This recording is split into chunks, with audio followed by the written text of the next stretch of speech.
ഇത്ര നേരമായിട്ട് നമ്മൾ പരീക്ഷയ്ക്ക് എങ്ങനെ നമ്മൾ നോക്കണം, എക്സാമിന് എങ്ങനെ പ്രിപ്പയർ ചെയ്യണം, എക്സാമിന്റെ രീതികൾ എന്താണ്, എക്സാമിന്റെ ക്വസ്റ്റ്യൻ എങ്ങനെയാണ് നമ്മൾ ചെയ്യേണ്ടത്, എങ്ങനെയാണ് ആൻസർ ചെയ്യേണ്ടത്, അങ്ങനെയാണ് നമ്മൾ ഫുൾ ആയിട്ട് കേട്ടത്. ഇത് കേട്ടപ്പോൾ തന്നെ നമുക്ക് നല്ല രീതിയിലുള്ള ഒരു സ്ട്രെസ് അടിച്ചിട്ടുണ്ടാവും. അയ്യോ എക്സാംസ് വരുമല്ലേ, നമുക്ക് ഇനി ആകെ അത്ര ടൈം അല്ലേ ഉള്ളൂ എന്നുള്ള ഒരു വറീസ് ഒക്കെ നമുക്ക് എല്ലാവർക്കും ഉള്ളിൽ വന്നിട്ടുണ്ടാവും. എക്സാംസ് അടുക്കുന്നതിന്റെ കൂടെ തന്നെ നമുക്ക് ഫ്രീ കിട്ടുന്ന ഒരു സാധനമാണ് നമുക്ക് സ്ട്രെസ് ആയിട്ട് ഉണ്ടാകുന്നത്.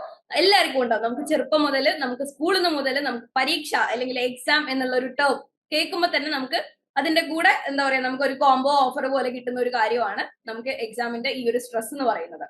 അപ്പൊ ഇപ്പൊ ഓൾറെഡി നമുക്ക് എക്സാം എങ്ങനെ എഴുതണം, എങ്ങനെ പ്രിപ്പയർ ചെയ്യണം, എങ്ങനെയാണ് നമ്മൾ എക്സാമിന് പോവേണ്ടത്, ടൈം എങ്ങനെ മാനേജ് ചെയ്യാന്നൊക്കെ നമ്മൾ പറഞ്ഞിട്ടുണ്ടാവും. പക്ഷെ നമുക്ക് ഒരിക്കലും എന്താ പറയാ ഇതൊന്നും റിലേറ്റ് ചെയ്യാൻ പറ്റാത്ത ഒരു കാര്യമാണ് സ്ട്രെസ്. പക്ഷെ നല്ല രീതിയിൽ സ്ട്രെസ്സുകൾ നമുക്ക് ഹാൻഡിൽ ചെയ്യാൻ പറ്റും. അതായത് നമ്മൾ നല്ല രീതിയിലുള്ള സ്ട്രാറ്റജീസും അതുപോലെ തന്നെ ടെക്നിക്സുകളും കാര്യങ്ങളൊക്കെ യൂസ് ചെയ്തിട്ട് നമുക്ക് എന്ത് ചെയ്യാൻ പറ്റും, നമുക്ക് ഈ ഒരു സ്ട്രെസ്സിന് നമുക്ക് ഒരു പരിധി വരെ നമുക്ക് കുറയ്ക്കാൻ വേണ്ടിയിട്ട് പറ്റും. കാരണം സ്ട്രെസ് എന്ന് പറഞ്ഞു കഴിഞ്ഞാൽ നമുക്ക് നല്ല രീതിയിലുള്ള നെഗറ്റീവ് ഇമ്പാക്റ്റ് ആണ് നമ്മളുടെ ഈ ഒരു സ്റ്റഡി മെത്തഡോളജി, അല്ലെങ്കിൽ നമ്മൾ പഠിച്ച കാര്യങ്ങൾ നമ്മൾ മറന്നു പോവുക, അല്ലെങ്കിൽ നമ്മൾ ഇത്രയും നേരം ഇരുന്ന് പഠിച്ചു എന്നിട്ട് ലാസ്റ്റ് ഞാൻ ഭയങ്കരമായിട്ട് ഇരുന്ന് സ്ട്രെസ് അടിച്ചുകൊണ്ടിരിക്കുവാണ്, എനിക്കൊന്നും പഠിച്ചിട്ട് മനസ്സിലാവുന്നില്ല, ഞാൻ പഠിച്ചതൊക്കെ എനിക്ക് മറന്നു പോകുന്നു. ഇതൊക്കെ ഈ ഒരു സ്ട്രെസ്സിന്റെ ഒരു ഇമ്പാക്റ്റ് ആയിരിക്കും. കാരണം പഠിക്കുന്നുണ്ടാവും, പഠനമൊക്കെ അതിൻ്റെതായ രീതിയിൽ നടക്കുന്നുണ്ടാവും, ബട്ട് സ്റ്റിൽ നമുക്ക് എന്ത് ചെയ്യാൻ പറ്റുന്നില്ല, പ്രോസസ് ചെയ്യാൻ പറ്റുന്നില്ല, അല്ലെങ്കിൽ പഠിച്ച കാര്യങ്ങൾ ഓർത്തെടുക്കാൻ പറ്റുന്നില്ല.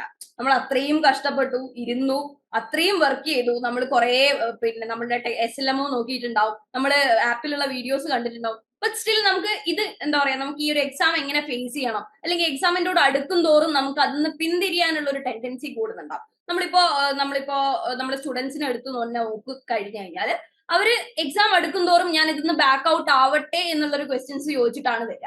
അതിന്റെ മെയിൻ റീസൺ എന്താണെന്ന് പറഞ്ഞാൽ നമ്മളൊരു ഗ്യാപ്പിന് ശേഷമായിരിക്കാം ഈ എക്സാമിന് അപ്പിയർ ചെയ്യുന്നുണ്ടാവുക. അപ്പൊ അതിൻ്റെതായ പ്രയാസങ്ങൾ നമ്മൾ നേരിടുന്നുണ്ടാവും. ഒന്നാമത് നമുക്ക് എങ്ങനെ എക്സാം എഴുതണം, അല്ലെങ്കിൽ എക്സാം എഴുതി കഴിഞ്ഞു കഴിഞ്ഞാൽ ഞാൻ പാസ്സാവുമോ, പാസ്സായില്ലെങ്കിൽ എന്നെ ഇപ്പൊ നമ്മുടെ റിലേറ്റീവ്സും നമ്മുടെ ഫാമിലീസും ഒക്കെ അറിയുന്നുണ്ടാവും നമ്മൾ ഇങ്ങനെ ഒരു എക്സാമിന് അപ്പിയർ ചെയ്യുന്ന കാര്യം. അപ്പൊ ഞാൻ ഇത് ഫെയിൽ ആയി കഴിഞ്ഞു കഴിഞ്ഞാൽ ഞാൻ ഇവരോടത്തൊക്കെ ഒരു ആൻസർ ഞാൻ പറയണ്ടേ, ഞാൻ തോറ്റുപോയി എന്ന് ഞാൻ പറയണ്ടേ എന്നുള്ളൊരു ചിന്തകളൊക്കെയാണ് നമ്മൾ മെയിൻ ആയിട്ട് ഇതിന്റെയൊക്കെ ഒരു സ്ട്രെസ്സിന്റെ ഏറ്റവും പിന്നിലുള്ള മെയിൻ റീസൺ ആയിട്ട് ഉണ്ടാവുന്നത്.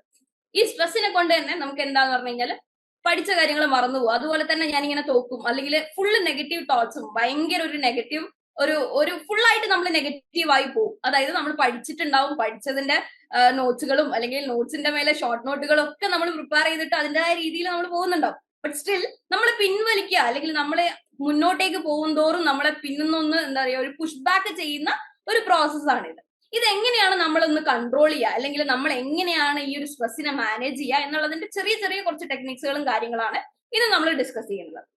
അതായത് നമുക്ക് എന്തുകൊണ്ടാണ് സ്ട്രെസ് വരുന്നത്, അതായത് നമ്മളൊരു ശരിയായ ദിശയിൽ നമ്മൾ പഠിച്ചു പോയിട്ടില്ല, അല്ലെങ്കിൽ ഞാൻ പഠിച്ച കാര്യങ്ങൾ ശരിയല്ല, അല്ലെങ്കിൽ ഞാൻ പഠിക്കുന്ന രീതി ശരിയല്ല. എന്റെ ഒരു ഫ്രണ്ട് ഇതേ കോഴ്സ് എടുക്കുന്നുണ്ട്, ആ കുട്ടി നമ്മളെക്കാളും വളരെ മുമ്പിലാണ് പോയിക്കൊണ്ടിരിക്കുന്നത്. ആ കുട്ടി 5 സബ്ജക്ട് തീർത്തു, ഞാനിവിടെ 3-ാമത്തെ സബ്ജക്റ്റിലാണ് ഇരിക്കുന്നത്.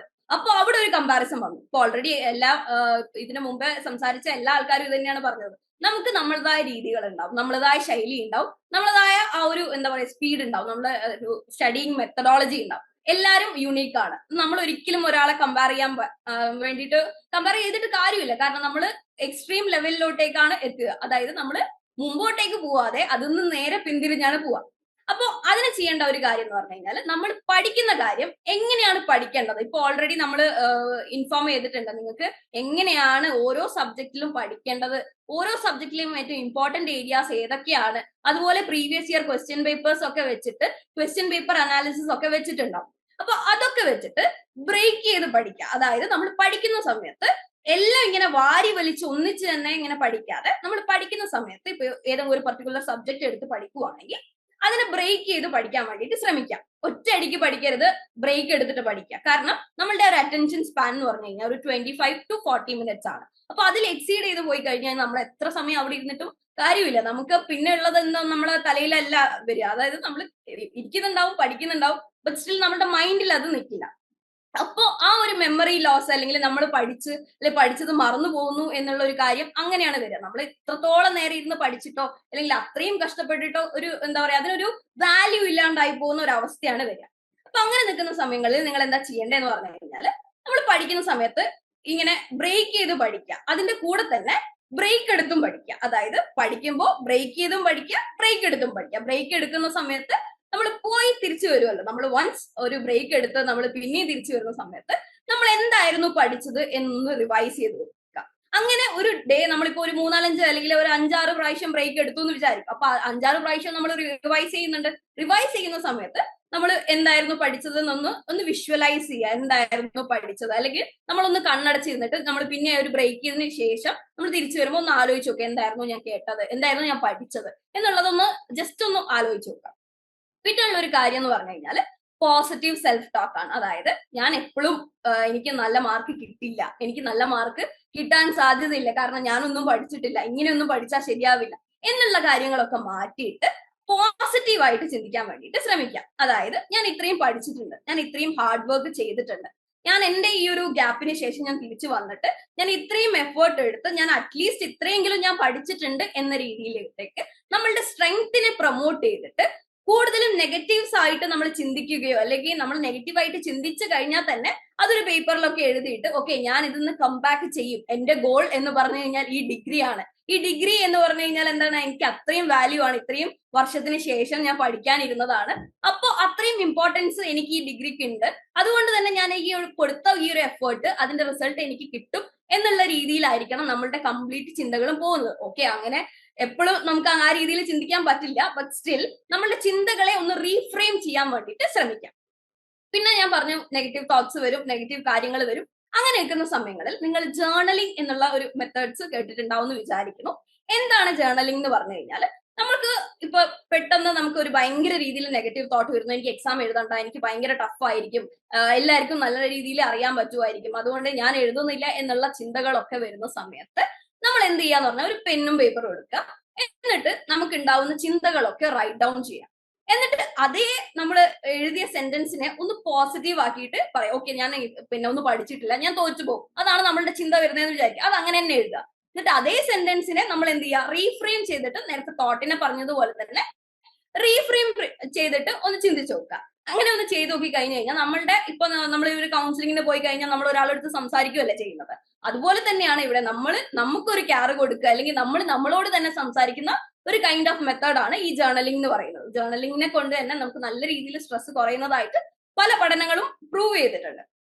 പിന്നെ നമുക്ക് നോക്കുകയാണെങ്കിൽ നമുക്ക് എക്സാം ഹാളിൽ എത്തിക്കഴിഞ്ഞാൽ ഒരു സ്ട്രെസ് വരും. അതായത് സ്ട്രെസ് അല്ല, ടെൻഷൻ, ആങ്സൈറ്റി, ഇനി എന്ത് എഴുതും, ഞാൻ പഠിച്ചു, എല്ലാ കാര്യങ്ങളും പഠിച്ചു, ഞാൻ അത്രയും പ്രിപ്പയർഡ് ആയി, ഇപ്പൊ പറഞ്ഞതുപോലെ തന്നെ ഞാൻ എല്ലാ ടൈം മാനേജ്മെന്റും കാര്യങ്ങളും ഒക്കെ ചെയ്തു, എന്നിട്ട് നമുക്ക് ആ ഒരു മൊമെന്റിൽ നമുക്ക് തോന്നുന്ന പല കാര്യങ്ങളുണ്ട്. അതായത് ഞാൻ എങ്ങനെ എഴുതും, എഴുതി കഴിഞ്ഞു കഴിഞ്ഞാൽ അല്ലെങ്കിൽ ആൻസർ ഷീറ്റ് കിട്ടുന്ന അല്ലെങ്കിൽ ക്വസ്റ്റ്യൻ പേപ്പർ കിട്ടുന്ന ആ ഒരു മൊമെന്റില്ലേ, ആ ഒരു മൊമെന്റിൽ നമ്മൾ അങ്ങനെ ടോട്ടലി ബ്ലാങ്ക് ആയി പോകുന്ന ഒരു അവസ്ഥ നമുക്ക് വരാൻ സാധ്യതയുണ്ട്.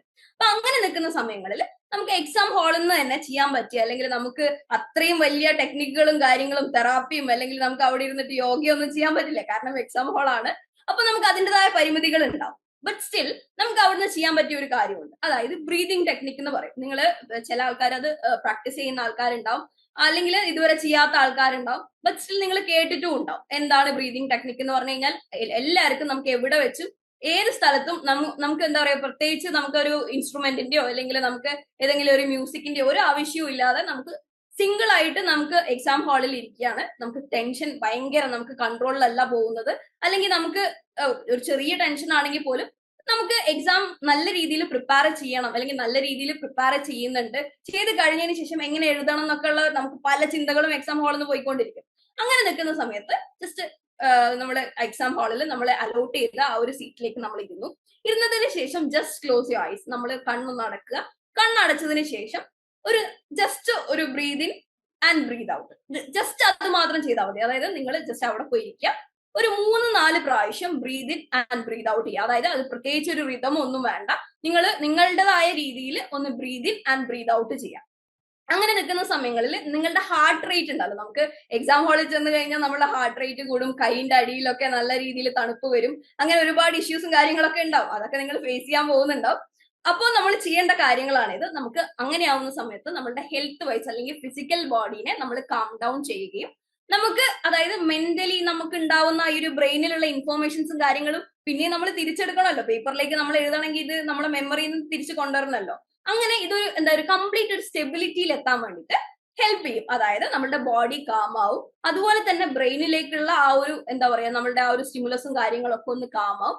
അതിന് വേണ്ടിയിട്ടാണ് ഈ ബ്രീതിങ് ടെക്നിക്കുകളും കാര്യങ്ങളൊക്കെ നിങ്ങളടുത്ത് ചെയ്യാൻ വേണ്ടി പറയുന്നത്.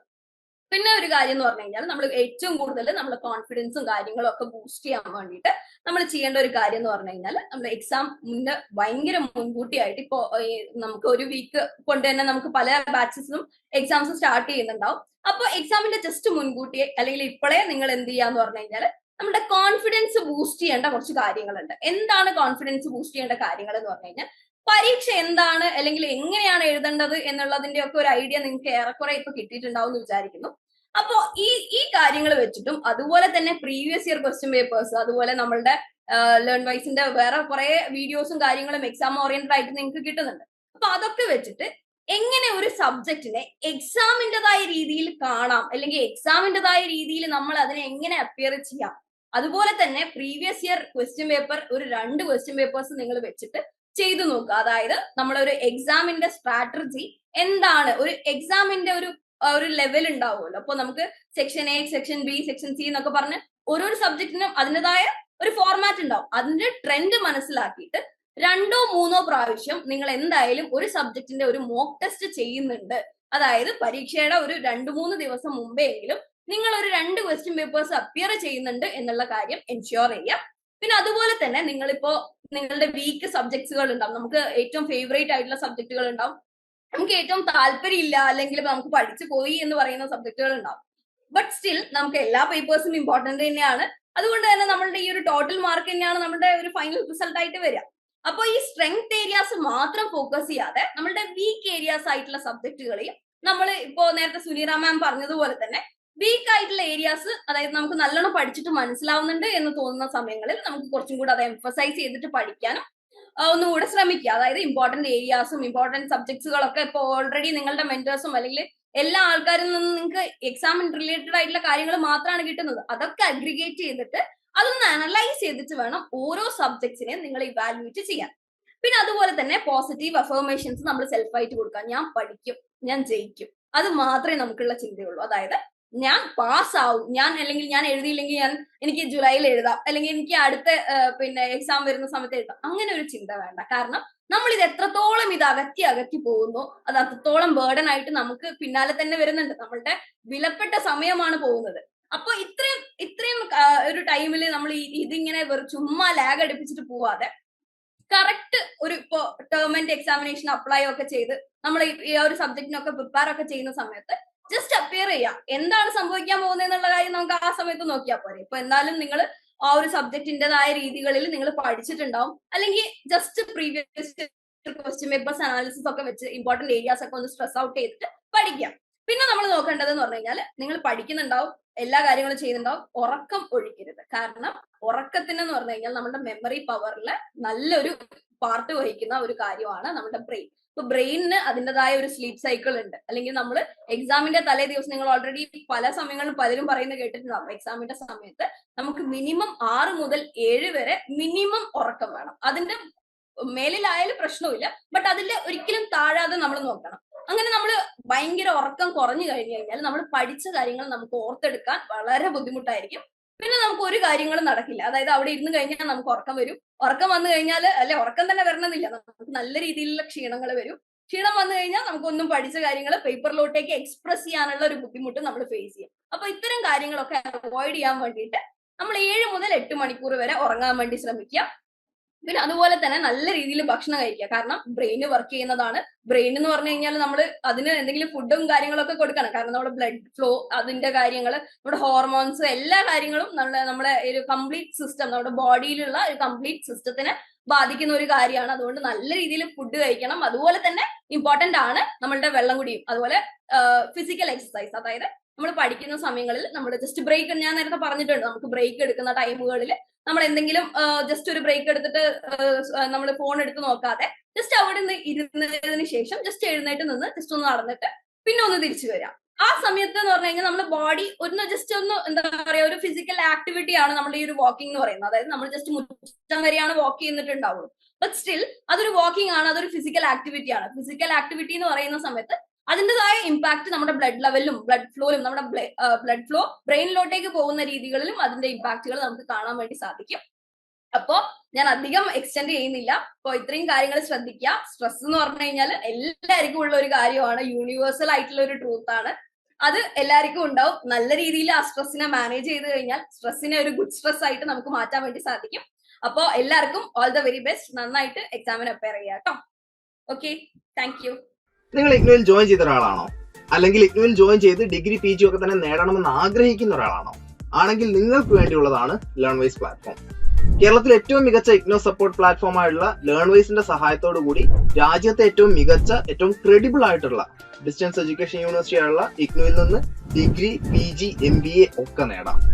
22ഓളം വരുന്ന പ്രോഗ്രാമുകളിൽ first year, second year, third year, fourth ഇയറിന് ആവശ്യമായുള്ള കംപ്ലീറ്റ് സപ്പോർട്ട് നിങ്ങൾക്ക് ലേൺവൈസിൽ അവൈലബിൾ ആണ്. കൃത്യമായ മെന്റർഷിപ്പോടുകൂടി കോംപ്രിഹെൻസീവ് ആയ ഒരു ഡിഗ്നിഫൈഡ് ലേണിംഗ് എക്സ്പീരിയൻസ് ഉറപ്പാക്കുന്ന ലേൺവൈസിന്റെ സവിശേഷതകൾ നിങ്ങൾക്കൂടെ കാണാൻ സാധിക്കും. ലേൺവൈസിൽ നിന്ന് മുമ്പ് പഠിച്ചിറങ്ങിയവരുടെയും ഇപ്പോൾ പഠിച്ചുകൊണ്ടിരിക്കുന്നവരുടെയും എക്സ്പീരിയൻസ് അറിയുന്നതിനും കണ്ട് മനസ്സിലാക്കുന്നതിനുമായിട്ട് എത്രയും പെട്ടെന്ന് ലേൺവൈസ് യൂട്യൂബ് ചാനലിലേക്ക് പോവുക. അവിടെ നിങ്ങൾക്ക് ഒരുപാട് വീഡിയോസ് കാണാൻ സാധിക്കുന്നതാണ്. ഇനി ഒട്ടും സമയം കളയണ്ട, എത്രയും പെട്ടെന്ന് താഴെ കാണുന്ന നമ്പറിൽ ലേൺവൈസിനെ പറ്റി കൂടുതൽ അറിയുന്നതിനായി വാട്സാപ്പ് വഴിയോ കോൾ വഴിയോ നിങ്ങൾക്ക് ബന്ധപ്പെടാവുന്നതാണ്.